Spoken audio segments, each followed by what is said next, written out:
Hmm. Uh, huh?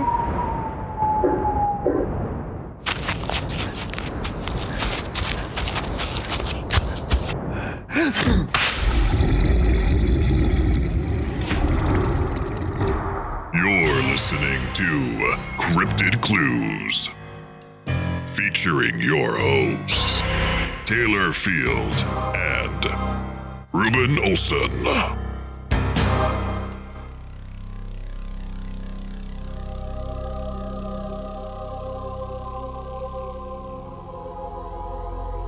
Hello, ladies and gentlemen. I am your host, Taylor Field. Welcome back to another episode of Cryptid Clues.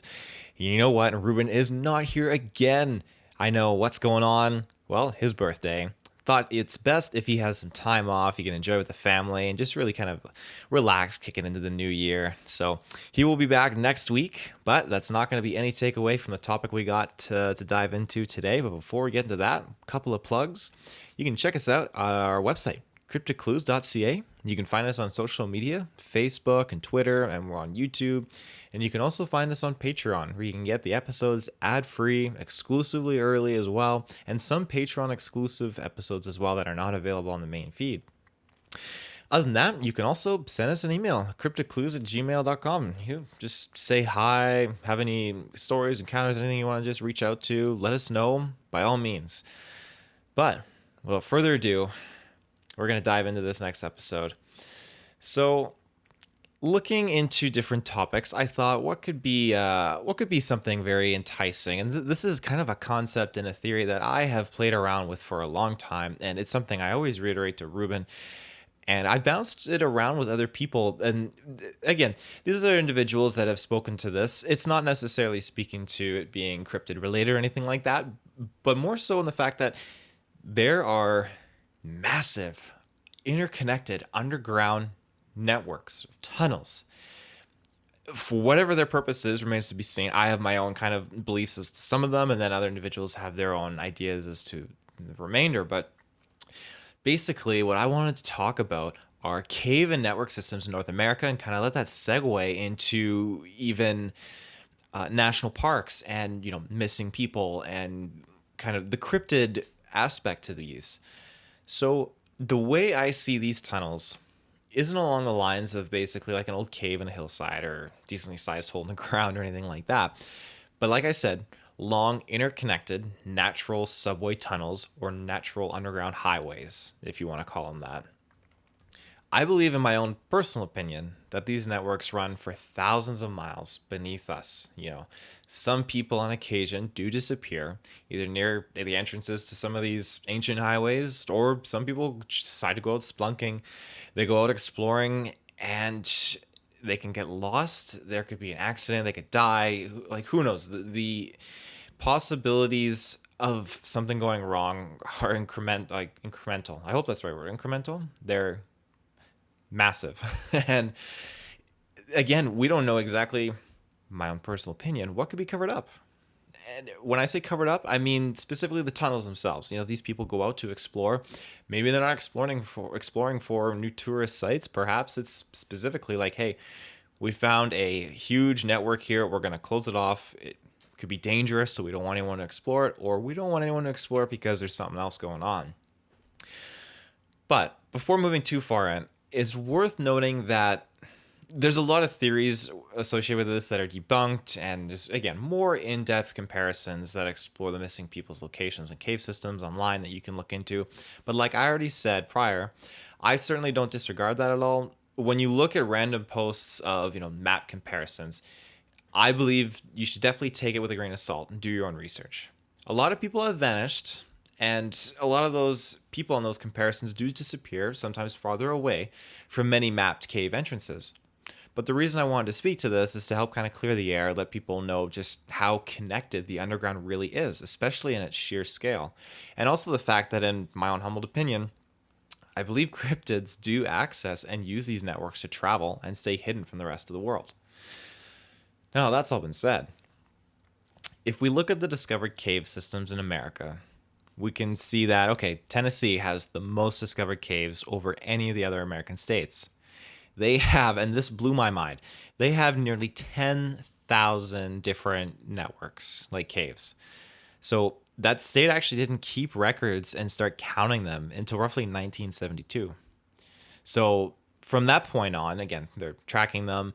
They actually started hitting this consistent rate of finding about 4 new caves a week, which is quite impressive. Again, if you have a reliable team, you're sending out, like, scoping out for these caves, and it's interesting, like, what classifies as more caves. Like, is that, I'm not a splunker, I don't know much about that, but the identity of discovering a new cave, what are all the different kind of things that kind of fall into identifying that? Is it just when you discover an opening from the outside into a new cave system, or like how far in would a network of tunnels be before it's no longer its own cave system and it's a new cave system? That's basically what I'm trying to say here. There's a lot of interesting mind put into it. But yeah, so they discover about 4 new caves a week. Now, of course, Tennessee does have this highest cave count in terms of size. Kentucky has the world's largest mapped cavern. This one is called the Mammoth Cave, and it includes more than 400 miles of surveyed passageways. And so because of that, it has earned the title of the longest cave system so far on planet Earth. Now again, jumping around throughout the states, many of them do have high cave counts. Oregon, for example, clocks in well over a few thousand, and Missouri as well has almost 6,400 caves. Many of these networks are mapped and turned into tourist destinations, obviously, or they're just, great spunking spots. But it does not dismiss the fact that just because we haven't found other networks shouldn't mean they don't exist or have been kept from us. I do believe, again, there are many networks out there. I can go out into the bush right now and find some cave sites. I know my wife has shown me a few caves that don't appear on maps, and we've gone into these underground tunnels. I've personally gone into a few, and it's absolutely terrifying. You can probably walk about 10 minutes into solid rock that's partially just brushed away from water flowing through it and everything like that, and you just get to these interesting, like, dead ends or these little kind of like holes that if you plucked away, maybe you could get through and find some new cool little inside spots. But again, I'm not someone who's big into splunking. This is just, hey, let's just 4x4 out into the bush, and she just knows these locations of these interesting cave sites. So it proves to be quite an experience and definitely scary. But I'm gonna jump to a quick ad break here, and then we'll continue on to this crazy topic here. So we'll be right back. And we're back. Now, earlier, when I said cryptids use these underground networks, what cryptid specifically? Bigfoot, dogman, puckwudgies, gnomes, any humanoid thing in general? I believe they all fit the bill. I really do. So this is where I wish I had a great relationship with a miner or someone who worked down below. I'm at a loss for words for what kind of things they would experience. Now again, I have to remind myself that when you are down there, under dire situations and circumstances, then the mind can play tricks on you. But when you're dealing with experienced miners and cave explorers, then you're dealing with people that know how to identify these things, know how to counteract it, know how to work within it, and just stay calm. And you're dealing with someone where, again, I almost feel like I'm not going to say anyone's more trustworthy of their word over another, because it's all circumstantial and who am I to know?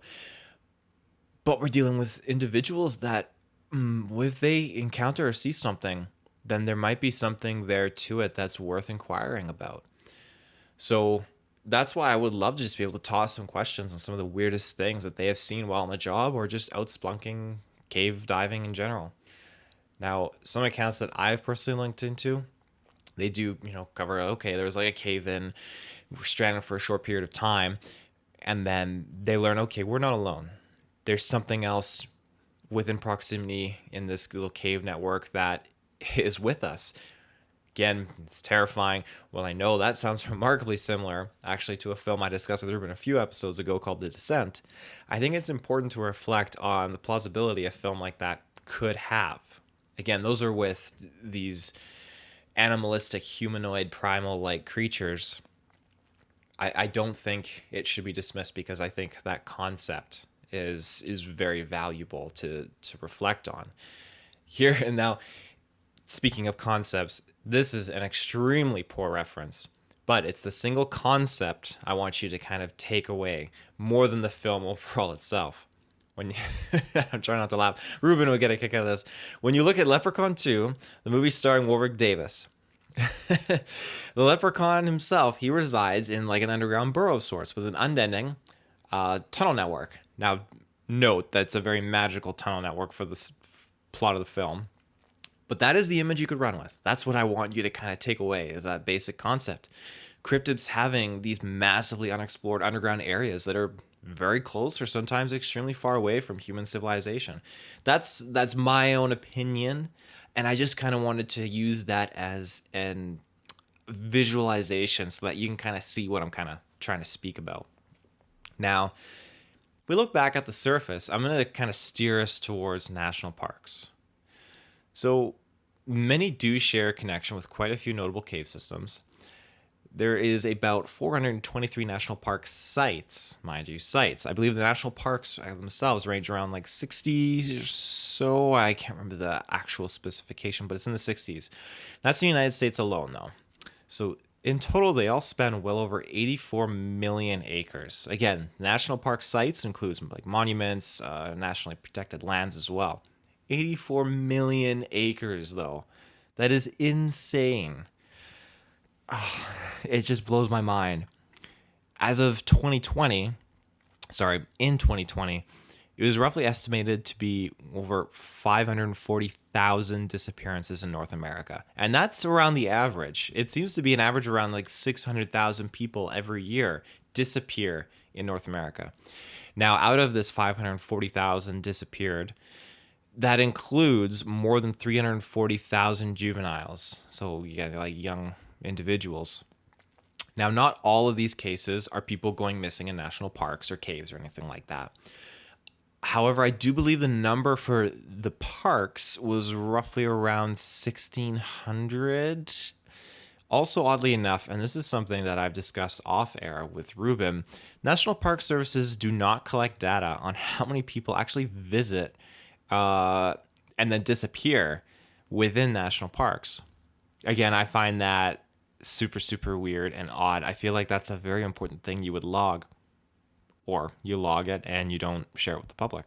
But that's maybe me being a little bit too blunt about it. Now again, many people pop up safe and sound. You can't dismiss that. And you also can't dismiss the fact that a large number never do. As far as cold cases go, I found that there were 29 of them, I believe, that still remain unknown. And a cold case, if you're unaware, is just, like the name says, case gone cold. There's no conclusion to it, no body, no proper closure. So, yeah, that is all that. Now, as I mentioned earlier before with these cryptids, I do think that using these highways is kind of like a reflection of the surface. We have designed all these massive highways and access points to get from national park to national park. Sometimes you can go, maybe do 2 national parks in a day if you feel like driving there. Well, let's take that image and just kind of flip it upside down and pretend that that's now underground. That's what again, referencing the leprechaun stuff, that's what I kind of see.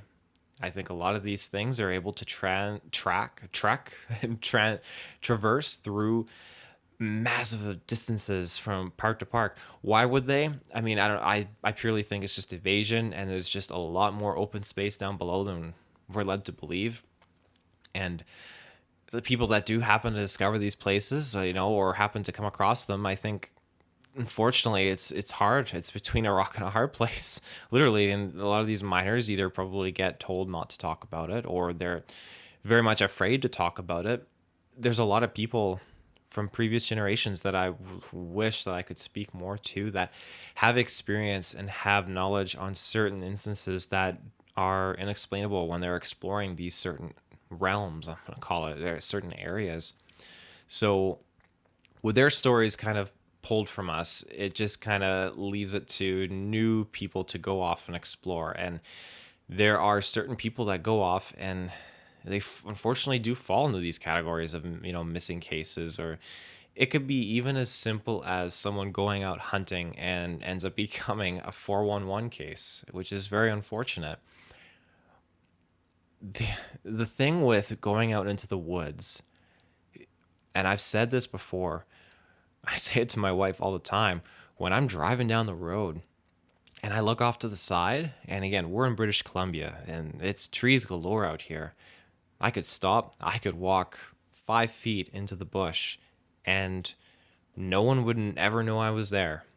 And to take that concept and apply it to the fact that, hey, if I walk 5 feet onto the bush and I find a tiny little hole that I crawl into, which leads into this underground network, I mean, how would anyone find that? Many people, when these search and rescue teams go out, obviously they spread over like a 5x5 section, and individual people kind of like comb through, and as they're walking forwards, they'll plop down like stakes every few feet just to know that it was covered as they're walking through, and then they do a grid.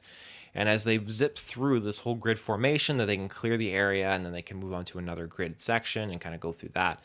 So it's not unlikely that cave systems like this could be discovered, but I mean, I'm not experienced in identifying that. Like, maybe you find tracks and you can see where the person kind of crawled to, and then even then, let's say hypothetically a Bigfoot or dogman or something kind of attacks a person, drags them off into a cave network or drags them far away. You'd probably find tracks. You'd probably be able to pinpoint, okay, well, they dragged them and then, oh, wow, here's a cave entrance. Yeah, that all makes sense. Evidence shows, but we don't have that kind of evidence to necessarily back it. Again, I don't have any evidence of any of this, but this is stuff that I genuinely believe is a real thing because we just haven't found many of these access points. So the evidence to me is there. It's just still out of arm's reach, or it is being kept from us. So I will always defer back to the possibility of these things being refrained from the public eye. But before I continue, I'm going to take one more quick ad break, so we'll be right back. And we're back. So, why National Park Services don't disclose any information on missing cases, again, remains to be seen.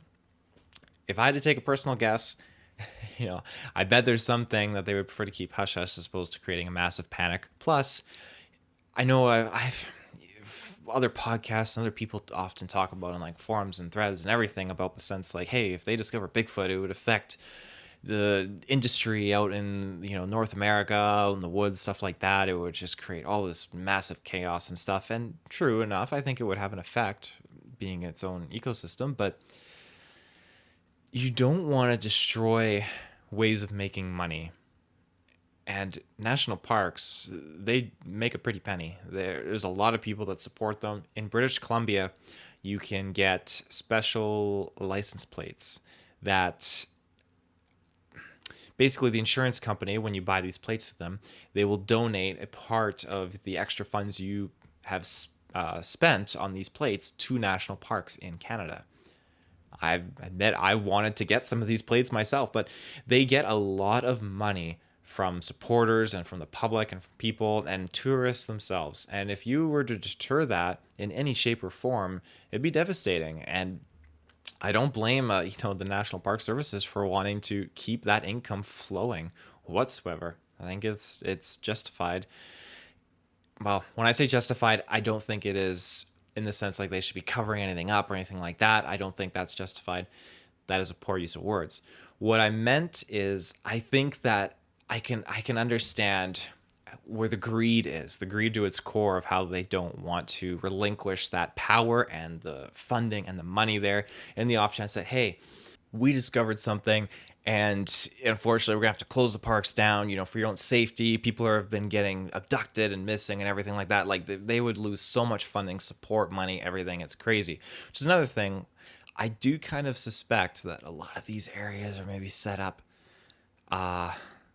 as like not a containment, but maybe as like a preservation to certain species like this.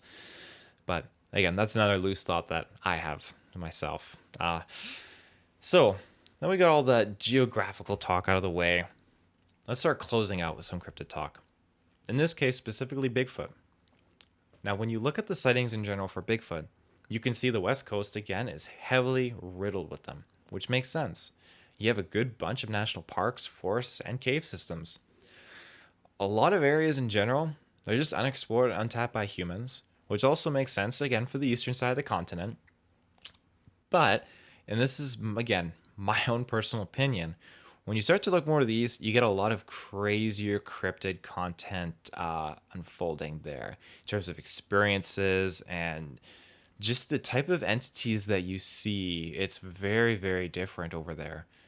Now, when you look at the center of the continent, it's fairly lighter. There are some things, but it's not as heavy by any means to the left and right side of this continent. These are the kind of map sightings that I personally like to reference to national park map locations. And again, if you ask me, this is where I start to get really spooked. So through my own research and discussions, again, all hypothetical, of course, I have no proof or evidence to validate all this. But in closing, I do believe governments maintain these national parks for reasons that are kept from the public. I do believe that miles and miles of interconnected underground tunnels help cryptids such as Bigfoot travel and exist. And I do believe these tunnels connect many of our national parks together. And such tunnels, the majority of them are yet to be discovered or have been and are just being refrained from public eye. And with that, I'm going to close out this episode. Now, this is, by all means, this is definitely a topic that I plan to reconvene on with Reuben. I want to get his thoughts and dive into this kind of whole setup with him because there's so much more to cover. I just wanted to kind of get out there and talk a little bit more about, okay, the networks, the national parks, how related the Bigfoot sightings in North America are with national park locations, and then how you can somehow intertwine my theory of network cave systems kind of connecting to national park and then being used as, again, these natural highways. So it's all just a crazy concept, but I'm looking forward to getting Reuben's thoughts on it. And if you have any kind of thoughts or questions or anything, send us an email, CryptidClues@gmail.com. And you can also find us on our website, CryptidClues.ca, and our social media, Twitter and Patreon. And that is it. So I guarantee, I know I said this last week, Reuben will definitely be back next week, but it's just his birthday, so I thought, you know what, he needs to take it off. He's got to be with the family. He's got to enjoy himself. So wishing you all the best, Reuben. Happy birthday, sir. And we'll see you guys next week. Have a good one, everybody.